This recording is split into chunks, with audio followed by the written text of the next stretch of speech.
Ini bapak-bapak emang keterlaluan. Gara-gara kegap sama anaknya kalau dia punya foto pakai pakaian dalam wanita, bahkan pakai popok bayi dengan tampang kayak begini. Dia marah sama anaknya dan akhirnya anaknya...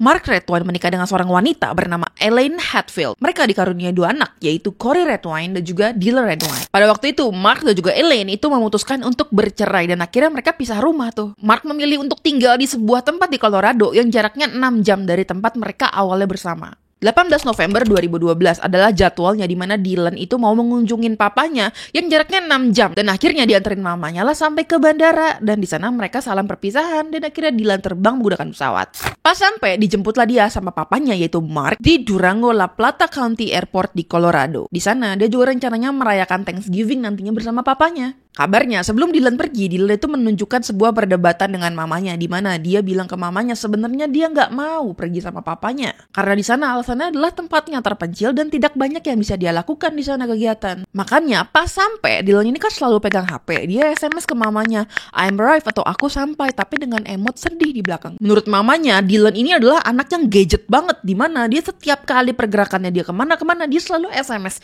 temennya, mamahnya, semuanya dikabarin. Karena mungkin ada rasa nggak nyaman untuk tinggal pada waktu itu sama papanya. Ketika sampai di rumah papanya, dia memutuskan untuk tinggal di rumah temennya, nginep gitu. Tapi ternyata nggak dibolehin. Ketika papanya melarang, akhirnya dia itu memutuskan untuk ketemu sama temennya besok pagi aja deh, sekitar jam 6.30 pagi. Besoknya ditungguin sama temennya nih, 6.30 sampai 6.45. Kok Dylan gak ada kabar? Soalnya kan Dylan papa SMS tuh. Ditanyain di SMS-nya, Dylan kamu kemana? Sampai temennya panik sendiri. Temennya tuh sampai SMS panjang banget, tapi Dylan gak bales-bales. Papanya si Mark ini itu bilang ketika jam 6 pagi dia masih melihat Dylan di rumah. Tapi sekitar jam 7:30 papanya ini kan pergi ke supermarket. Akhirnya meninggalkan Dylan di rumah sendirian. Sepulangnya dia dari supermarket setengah 12 siang, dia tidak melihat Dylan di ruang tengah. Dia ngerasa oh mungkin Dylan lagi pergi sama temannya ke tempat danau atau ngapain mancing. Ya pokoknya dia nggak terlalu ngeh kalau Dylan emang gak ada di situ dan menghilang. Justru Mark akhirnya melanjutkan untuk tidur siang dan setengah 2 dia baru bangun dan sadar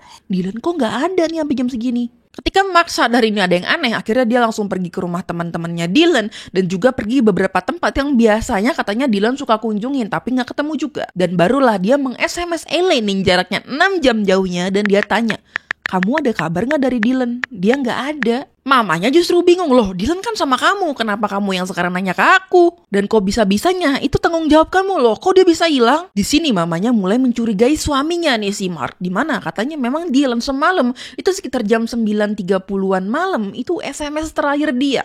Dan gak ada lagi SMS dari dia semenjak malam itu. Padahal kalau misalkan memang si Dylan ini ketiduran dan gak balas SMS mamanya, ya Dylan itu bukan jam tidurnya jam 9.30an, tapi justru Dylan tuh biasa jam 11, jam 12. Semua tangan menunjuk kepada Mark dan semua mata mengarah kepada Mark. Dia dicurigai habis-habisan. Karena emang belum 24 jam Dylan nyampe sana dan bahkan ada CCTV-nya ketika sampai di sana. Tapi kok Dylan udah menghilang gitu aja? Dia kemana? Polisi dikerahkan, dicari di sana ke sini nggak ketemu, disusurin danau, hutan segala macam nggak ketemu. Yang bikin mamanya penasaran adalah kenapa Mark ini susah banget dihubungin sama Elaine. Dan bahkan mereka akhirnya harus membuat jadwal dengan sebuah show yang namanya itu Dr. Phil. Di mana Dr. Phil ini akan menengahi mereka dan mewawancari mereka berdua di tengahnya. Di situ Mark bilang ketika dia pergi ke supermarket dan kembali dia ngeliat TV-nya itu menyala channel Nickelodeon. Dan juga katanya tadinya itu ada alat pancing yang biasanya dipakai sama Dylan untuk mancing, tapi alat pancingnya tuh hilang. Tapi menurut mamanya channel kesukaan Dylan itu bukan Nickelodeon melainkan MTV. Dan Dylan itu gak bisa mancing. Dia gak pernah menunjukkan rasa pengen mancing. Dan apalagi Dylan itu gak tahu tuh cara memasang kail segala macam umpan apalagi gitu. Kok bisa-bisanya dia bilang mancing? Kalau kamu mau ngada-ngadanya terlalu jauh, kamu tidak mengenal anakmu sendiri. Itulah statement yang dibuat sama mamanya Dylan. Di satu sisi Elaine bilang katanya Mark ini memblok nomornya Elaine, sedangkan Mark bilang katanya dia mencoba untuk menghubungi Elaine tapi Elaine-nya nggak bisa dihubungin. Jadi yang mana nih yang benar? Di acara Dr. Phil ini juga hadir ternyata Corey, kakaknya Dylan. Dimana Corey ini benar-benar marah banget sama Mark, bapaknya. Dimana dia bilang dia tidak berkontribusi besar terhadap pencarian besar-besaran Dylan. Bahkan di penggalangan dana Dylan pun dia nggak datang. Pernah satu kali Mark itu dites poligraf, semacam tes kebohongan gitu, dan dia gagal di situ. Akhirnya Dr. Phil mengajukan orang yang lebih profesional untuk ngetes dia, dan ternyata dia nggak mau dites. Banyak banget alasannya, mulai dari semalam itu tidurnya nggak bener, dia kepalanya lagi pusing segala macam. Beberapa kali percobaan udah sampai di tempatnya, orang yang ahlinya udah datang, tapi dia menolak untuk dites. Ternyata ada salah satu yang menarik, di mana ada wawancara dari mantan istrinya Mark Redwine. Jadi Mark ini sebelum nikah sama mamanya Dylan itu pernah menikah juga dan memiliki anak. Nama mantan istrinya ini adalah Betsy Horvath, dan dia mengeluarkan statement yang bikin geger, di mana dia benar-benar panik dan menunjukkan ketakutan kalau misalkan Mark ini ngapa-ngapain anaknya sendiri. Ternyata Betsy ini ngomong bukan sekedar ngomong, di mana dia memiliki kesaksian ketika dulu proses perceraiannya dengan Mark. Si Mark ini pernah ngomong ke Betsy, di mana dia akan menghabisi semua anaknya, bahkan sebelum Betsy bisa memiliki hak asuh anak-anaknya ini. Ditambah lagi, Mark itu katanya pernah ngomong ke Betsy, di mana kalau sewaktu-waktu dia harus menggali kuburan manusia atau menguburkan jenazah, dia akan menaruhnya di daerah pegunungan. Setelah perdebatan panjang, bapaknya nggak mau ngaku segala macem, dicari Dylan juga gak ada.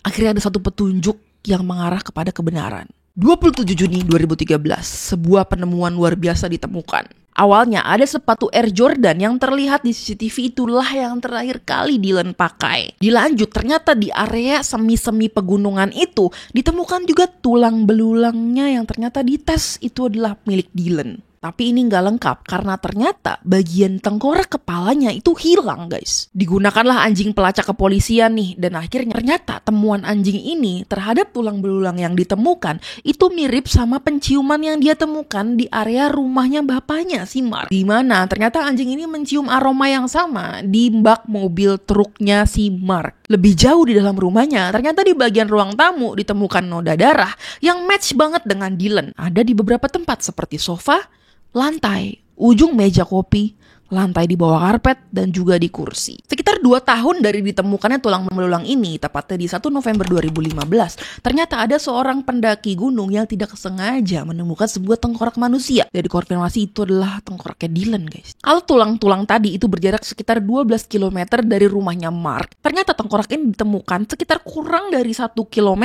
dari tempat tulang-tulang pertama ditemukan. Ya intinya masih di sekitaran rumahnya si Mark. Dicarilah pakar satwa liar karena kemungkinan lainnya adalah ya mungkin si Dylan ini ketika nongkrong sendirian itu dihampirin sama beruang atau mungkin macan hutan segala macam. Emang karena rumahnya si Mark Redwine ini sekelilingnya tuh kayak masih alam banget. Tapi ternyata kata pakar satwa, hewan-hewan tersebut tidak akan bisa menarik mangsanya itu sejauh itu sampai beberapa kilometer jauhnya, karena kepala tuh jauh lagi guys ditemuinnya. Gak mungkin katanya binatang bisa melakukan hal seperti itu. Antropolog forensik pun mengatakan katanya di bagian tengkoraknya itu ada luka, trauma dari benda tumpul, dan ada 2 tanda kecil yang konsisten bentuknya seperti pisau. Akhirnya di tahun 2015 Mark Redwine itu benar-benar dilabeli sebagai orang yang sangat dicurigakan atau person of interest dari masalah ini. Yang jadi pertanyaan adalah kalau dia pelakunya, motifnya apa? Nah ini adalah salah satu kemungkinan guys, di mana kakaknya Corey Redwine itu pernah bersaksi di persidangan, tepatnya di hari ketiga dan 4, di mana dia bilang, jadi sebenarnya waktu itu pernah papahnya Dylan dan juga Corey itu diajak nonton sebuah baseball gitulah pertandingan. Ketika malam sudah ada di rumah, mereka mau tidur, ternyata Dylan itu minjem laptop bapaknya nih di komputer nih. Ternyata di bagian file-file yang telah dihapus, Dylan itu iseng ngeliat ada banyak foto. Gak sengaja ternyata pas dia klik itu adalah foto bapaknya yang menggunakan pakaian wanita, menggunakan pampers bayi, dan juga sedang memakan sendiri. Dylan kaget dong dan langsung shock. Dia langsung manggil kakaknya si Corey secara diam-diam untuk ngeliat di PC, dan ternyata kakaknya juga shock. Corey bilang semenjak dia menemukan foto itu, Dylan langsung hilang respect sama bapaknya dan justru kayak takut, heran, dan ya puyeng lah ya gitu. Jijik jatuhnya. Tapi di sini Corey bilang, Dylan, kita keep rahasia ini berdua. Ini gak boleh buyar kemanapun. Nah di Agustus 2012, itu sekitar 3 bulan sebelum kejadian hilangnya Dylan ini, Dylan ternyata lagi jalan-jalan nih sama papahnya si Mark. Di dalam perjalanannya, si papahnya ini pernah ada omongan kayak gini ke Dylan. kakak kamu sama mama kamu itu tidak bisa menjadi contoh yang baik, orang dewasa yang baik kepada kamu. Di situ Dylan kesel gitu karena dia tahu nih kelakuan bapaknya lebih parah. Ingat foto-foto itu kan? Akhirnya sambil memegang handphonenya, dia tetap nge-SMS si Cory kakaknya. Cory, tolong kirimin foto-foto si papa ini biar dia tahu kalau misalkan yang nggak bener tuh siapa. Cory terus didesak sama Dylan untuk terus kirimin foto itu. Karena waktu itu yang ngefoto dari kamera HP-nya itu cuma si Cory. Tapi Cory tahu kalau misalkan dia kirim sekarang, ini kejadian tidak mengenakan pasti bertebatan antara Dylan sama bapaknya. Itu bakal terjadi. Akhirnya Cory memilih untuk tidak mengirimnya. Tapi akhirnya Cory memutuskan untuk ngomong langsung ke Mark. Dan ternyata Mark tahu itu dari Cory. Bahwa Dylan udah tahu nih foto-foto yang ada. Yang lu simpan di komputer tuh foto-foto jenis apa. Dan gua pun sama Dylan itu kecewa dan takut dan jijik gitu. Karena mungkin rasa malu, rasa kecewa, bapaknya ini marah nih sama Dylan terutama yang telah menemukan. Dan kemungkinan beberapa bulan setelah itu kejadian inilah yang akhirnya terjadi dan Mark memutuskan untuk membunuh Dylan. Di tahun 2017 akhirnya Mark digerebek ketika mengendarai truk besarnya. Di persidangan pun katanya juri itu memperhatikan kok gak ada emosi orang tua yang kehilangan anak di persidangan ini yang ditunjukkan oleh Mark. Mamanya tuh kan kelihatan sedih kayak orang yang kehilangan anak gitu. Tapi kalau Mark tuh kayak nangis pun enggak guys. Di Oktober 2021 Mark akhirnya didakwa atas pembunuhan tingkat 2 dan dipenjara selama 48 tahun.